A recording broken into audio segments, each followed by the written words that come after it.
ஆப்கி அதாலத்ல பாரதத்தின் defence minister Rajnath Singh மீது சுமத்தப்பட்ட அடுத்த குற்றச்சாட்டு என்னன்னா இவரோட பார்ட்டி ஜனநாயகத்தை கொல்றாங்க. ராஜ்நாத் சிங் சார் அரவிந்த் கெஜ்ரிவால ஜெயிலுக்கு அனுப்பினதில் இருந்து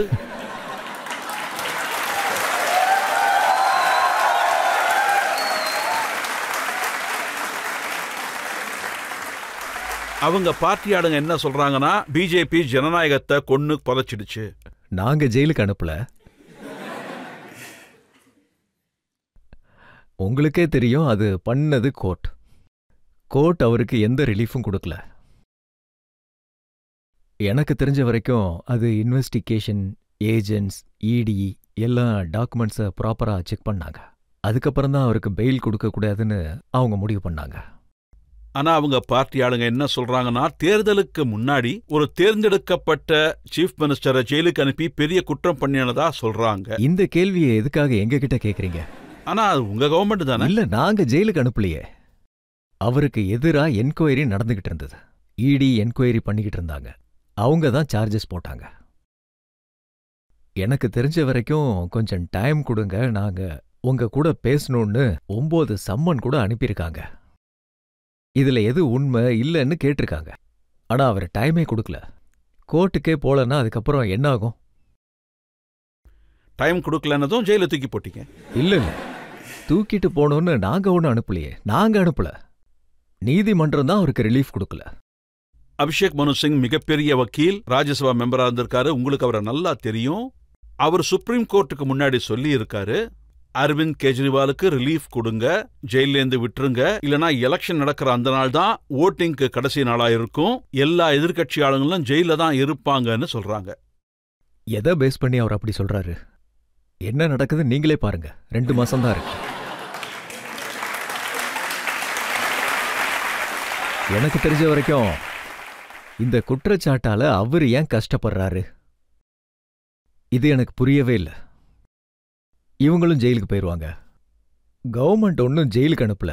அதாவது மோடிஜி ஜெயிலுக்கு அனுப்பியிருப்பாரு, இல்ல வேற யாராவது அனுப்பியிருப்பாங்க, அப்படிலாம் எதுவும் கிடையாது. இடி அவங்க கிட்ட சில கொரிஸ் பண்ணணும்னு இருந்தாங்க, கேள்விகள் கேட்கணும்னு இருந்தாங்க, வாங்க உங்க கூட டிஸ்கஸ் பண்ணணும் அப்படின்னு சம்மன் கொடுத்தாங்க. 9 முறையும் அவர் வரவே இல்லை. கோர்ட்டுக்கு போனாரு. இவருக்கு ரிலீஃப் கிடைக்கணும், ஜெயிலுக்கு போகக்கூடாதுன்னு நினைச்சா இப்போ கோர்ட்டும் ரிலீஃப் கொடுக்கல. இப்போ நாங்க எல்லாம் தான் பிரஷர் போட்டோம்னு சொன்னா? இல்ல, அவர் என்ன சொல்றாருன்னா, நீங்க இடியையும் சிபிஐயும் யூஸ் பண்றீங்க, அதோட அரவிந்த் கெஜ்ரிவால் மாதிரியான ஆளுங்க மட்டும்தான் நரேந்திர மோடிஜியை தோற்கடிக்க முடியும், அவருக்கு சவாலா இருக்க முடியும். அதனால எலெக்ஷன் முன்னாடி அவர் ஜெயிலுக்கு அனுப்பிட்டதா அவர் சொல்றாரு. என்ன சொல்றீங்க? அது பெரிய பெரிய ஆளுங்களே மோடிஜியை சேலஞ்ச் பண்ண முடியல, இவரெல்லாம்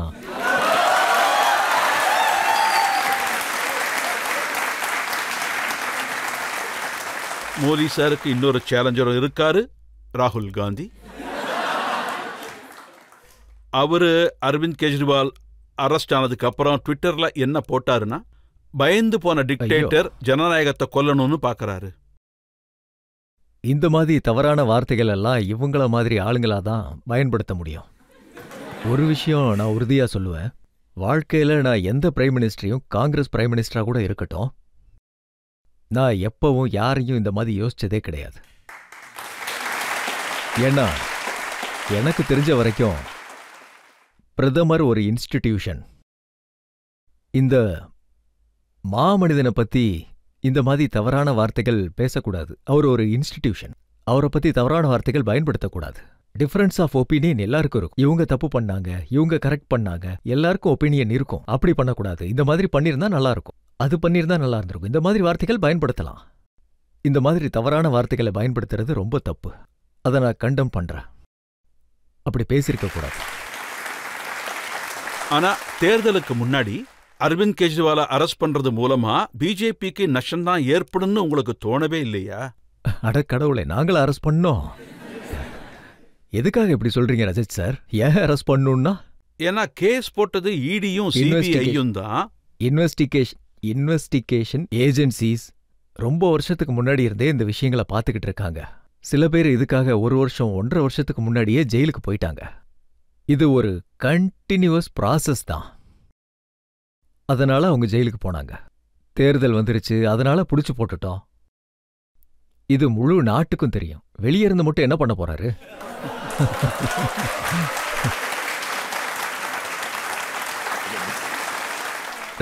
2014லயும் வெளியே தான் இருந்தாரு, 2019லயும் வெளியே தான் இருந்தாரு. ஆனா அதெல்லாம் ராஜா சார், இவர் மட்டும் இல்ல. ஆனா அவரை பத்தி நான் எதுவுமே பேச விரும்பல இப்போ. அதாவது கெஜ்ரிவாலை பத்தி என்ன வேணாலும் இருக்கட்டும், கோர்ட் ஜட்ஜ்மெண்ட் கொடுக்கும், அவங்க பாத்துக்குவாங்க. அதை நம்ம ஏத்துக்கிட்டு தான் ஆகணும். அதுக்காக எங்க எல்லார் மேலேயும் பழி போடுறது, எங்க மேல குற்றச்சாட்டை போடுறது எங்களுக்கு நடக்கிற பெரிய அநியாயமா நான் நினைக்கிறேன். ஆனா அவர் ஜெயிலுக்கு வெளியே இருக்கும்போது என்ன சொன்னாருன்னா, மனிஷ் சிசோடியா ரொம்ப நல்லவரு, டெல்லியில இருக்கிறவங்களுக்கு நல்ல எஜுகேஷன் கொடுத்துட்டு இருந்தாரு, அதனால மோடிஜி அவரை தூக்கி உள்ள போட்டாங்க.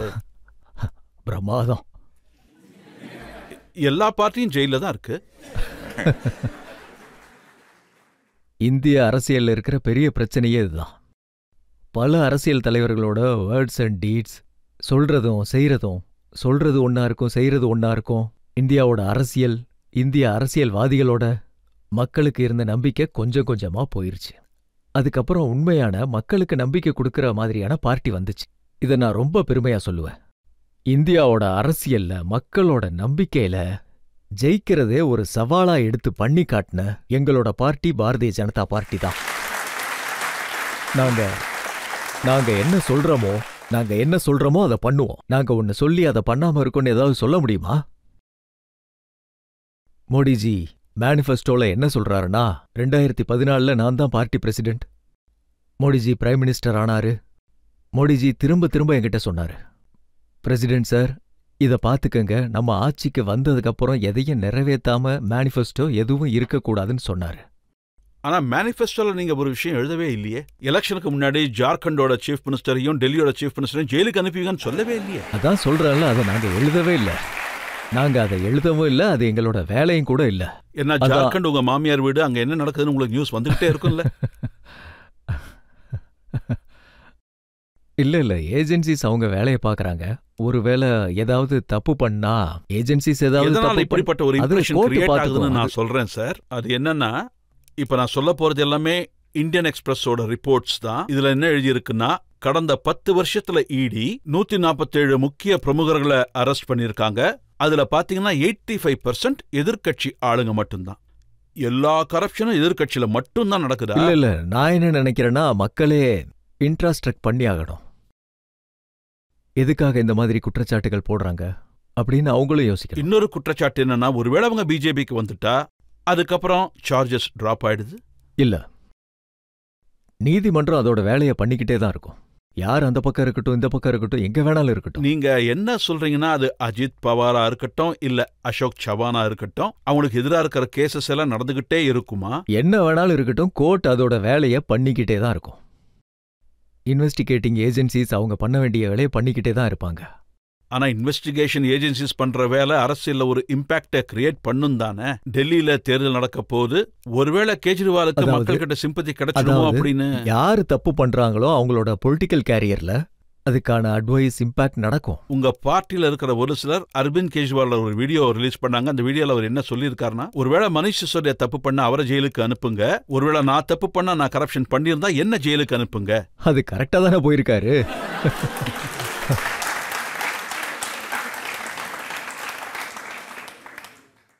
மக்கள் ஒருத்தர் கேள்வி கேட்கலாம். சார், டெல்லியில் பிஜேபியால் ஜெயிக்க முடியல. ஸோ சீஃப் மினிஸ்டரை உள்ள தள்ளினது ஆட்சியை பிடிக்கிறதுக்கான இன்னொரு வழியா? ஒருவேளை இது கவர்மெண்ட் பண்ணியிருந்தா நீங்க கேட்ட கேள்விக்கு நான் பதில் சொல்லியிருப்பேன். கவர்மெண்ட் சொல்லி தான் இதை பண்ணியிருக்காங்கன்னு நான் ஒத்துக்கவே மாட்டேன். இன்வெஸ்டிகேட்டிங் ஏஜென்சிஸ் 2.5 வருஷமா இந்த வேலையை பண்ணிக்கிட்டு தான் இருக்காங்க. நிறைய பேர் இந்த குற்றச்சாட்டால ஜெயிலுக்கு போயிட்டாங்க. Okay sir. Rajnath Singh sir, உங்க பார்ட்டி ஆட்சிக்கு வந்ததுக்கு அப்புறம், அதாவது கடந்த 10 வருஷத்துல இன்வெஸ்டிகேட்டிங் ஏஜென்சிஸ் தேவைக்கு மேல ரொம்ப சுறுசுறுப்பா இருக்காங்கன்னு உங்களுக்கு தோணலையா? இல்ல, இப்போ எந்த ஏஜென்சிஸ் ஆக்டிவா இல்லைன்னு சொல்லுங்க பாப்போம். இதுக்கு முன்னாடி கம்பேர் பண்ணும் போது எந்த மினிஸ்ட்ரி இப்ப ஆக்டிவா இல்லைன்னு சொல்லுங்க பாப்போம். எல்லாம் ஆக்டிவா இருக்காங்க. ஈவன் பிரைம் மினிஸ்டரும் ஆக்டிவா தான் இருக்காங்க. எல்லா மினிஸ்டர்ஸும் ஆக்டிவா இருக்காங்க. அதனால தான் இன்டர்நேஷனல் கமிட்டியில இந்தியாவோட ஸ்ட்ரக்சர் இவ்வளோ வேகமா வளர்ந்துருக்கு. முழு கான்ஃபிடென்ஸா நான் சொல்லுவேன், முதல்ல இன்டர்நேஷனல் ஃபோரம்ல இந்தியா ஒரு மாதிரி இருந்தது. இந்தியாவோட பேச்சுக்கு எந்த அளவுக்கு முக்கியத்துவம் கொடுக்கணுமோ இத்தனை வருஷமா கொடுக்கவே இல்லை. ஆனா இன்னைக்கு இன்டர்நேஷனல் ஃபாரம்ல இந்தியா ஏதாவது சொன்னா உலகம் முழுக்க இந்தியா என்ன சொல்லுதுன்னு காதை கொடுத்து கேட்கறாங்க. இதுதான் இந்தியாவோட வளர்ச்சி. பிரதமர் ஆக்டிவா இருக்காரு, இன்வெஸ்டிகேட்டிங் ஏஜென்சிஸ் ஆக்டிவா இருக்கு, இதெல்லாம் உண்மைதான். இப்ப காங்கிரஸோட கம்ப்ளைண்ட் என்னன்னா இன்கம் டாக்ஸும் ரொம்பவே சுறுசுறுப்பா செயல்படுறாங்க. காங்கிரஸ் பார்ட்டியோட 210 கோடி விஷயம் எல்லாரும் முழுக்க முழுக்க உண்மையா அவங்களோட வேலையை பாக்குறாங்க. இப்போ யாரும் இன்ஆக்டிவா இருக்க முடியாது. எல்லாரும் ஆக்டிவா இருக்கணும்.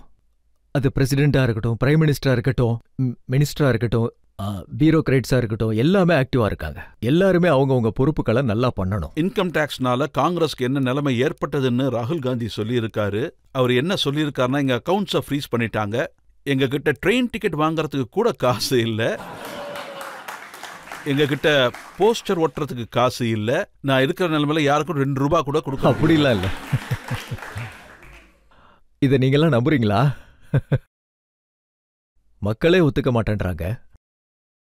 2 ரூபா கூட இல்லடா, எப்படி சார்? இந்த தேர்தல் களத்தை பொறுத்தவரை ஒரு பிரின்சிபல் அப்போசிஷன் பார்ட்டி, ஒரு பழைய பார்ட்டி ஒன்னு இருக்கு, அதோட அக்கவுண்ட்ஸை ஃப்ரீஸ் பண்ணி ஒரே விஷயம்தான். அதாவது நீங்க தான் ஃப்ரீஸ் பண்ணிட்டீங்கன்னு யாராவது குற்றச்சாட்டு வைக்கிறாங்க. அதை வச்சு ஏஜென்சிஸ் ஃப்ரீஸ் பண்ணிட்டாங்கன்னு வச்சுக்கோங்க. எதுக்காக கோர்ட்டுக்கு போல?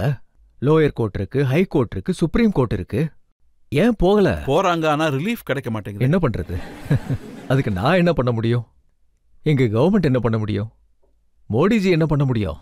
ஆனா மத்த பொலிட்டிக்கல் பார்ட்டிஸ்ல இருக்கிற எல்லாருமே மோடிஜியை பத்தி பேசும்போது அவர் ரொம்ப கல் நெஞ்சக்காரரு, ஆனா ராஜ்நாத் சிங் சார் ரொம்ப கருணை காட்டுறவர், அவரும் கருணை காட்டுறது இல்லைன்னு சொல்றாங்க.